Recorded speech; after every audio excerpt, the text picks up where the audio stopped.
조간 브리핑입니다. 글로벌 환경이 급변하면서 국내 주요 기업 총수들이 해외 경영 전면에 나서고 있다는 기사 먼저 살펴보겠습니다. 5대 그룹 총수들이 일제히 글로벌 현장 경영에 들어갔습니다. 이재용 삼성전자 부회장은 최근 보름에 걸쳐 멕시코와 파나마, 캐나다, 영국 출장을 다녀왔고 현재 미국에 머무르고 있는 최태원 SK그룹 회장은 올해 일본과 미국을 각각 2차례씩 방문했습니다. 정의선 현대차 회장은 귀국한 지 한 달도 안 돼 다시 미국 출장길에 올랐는데 이번엔 LA에 있는 현대차 미국 판매 법인을 찾아 미국 사업 현황과 판매 전략을 총점검할 예정입니다. 구광모 LG그룹 회장은 다음 달 초 폴란드를 방문할 것으로 알려졌고요. 신동빈 롯데그룹 회장은 장남과 함께 지난 2일 베트남 호찌민시에 건설하는 스마트시티 착공식에 참석했습니다. 최근 공급망 재편 등 불확실성이 커지자 대기업 총수들이 현지 전략을 점검하고 중국 대체 시장을 확보하며 진두지휘하고 있는 것으로 풀이됩니다. 다음은 동아일보입니다. 국내 스타트업 업계가 자금줄이 마르는 이른바 돈맥 경화에 시달린다는 기사입니다.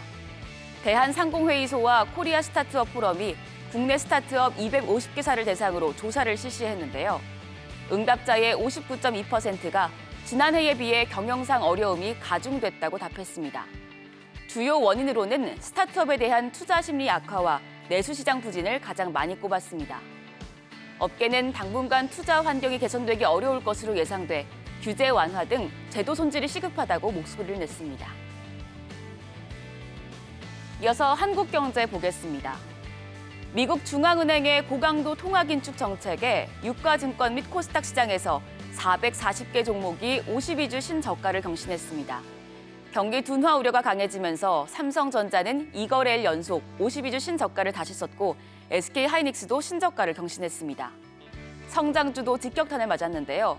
카카오는 4거래일 연속, 네이버는 2거래일 연속 52주 신저가를 갈아치웠습니다. 증권가에서는 국내 증시가 경기 둔화와 강도 높은 통화 긴축이라는 이중고에 짓눌리면서 당분간 하락세를 면치 못할 것이란 분석이 나옵니다. 삼성증권은 코스피 지수 하단을 2200선으로 예상했습니다. 철강과 조선, 자동차, 타이어를 포함한 주요 제조업계의 파업 리스크가 높아지고 있습니다. 현대제철은 정규직 노조와 회사 간 임금 협상 결렬로 민주노총 산하 4개 지회가 파업을 예고한 상태입니다.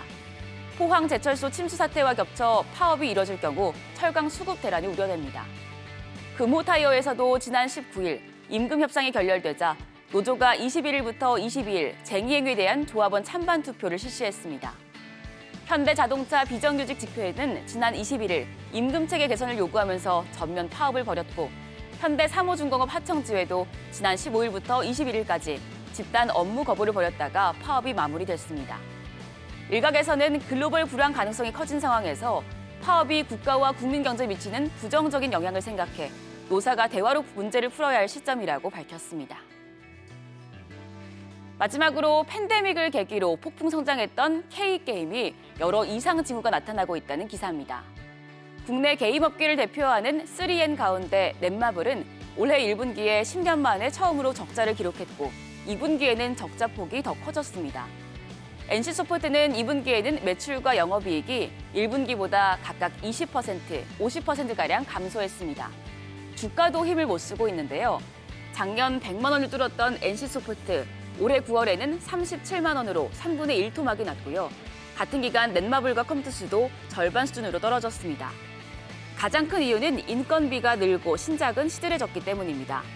인재를 모으려고 연봉 경쟁을 벌이다 보니 업계 전반적으로 수익성이 악화됐는데요. 이런 가운데 비슷한 스토리와 확률형 아이템 게임에 기반하다 보니 세계 시장에서 K게임이 멀어져 가고 있다는 분석이 나옵니다. 지금까지 조간 브리핑이었습니다.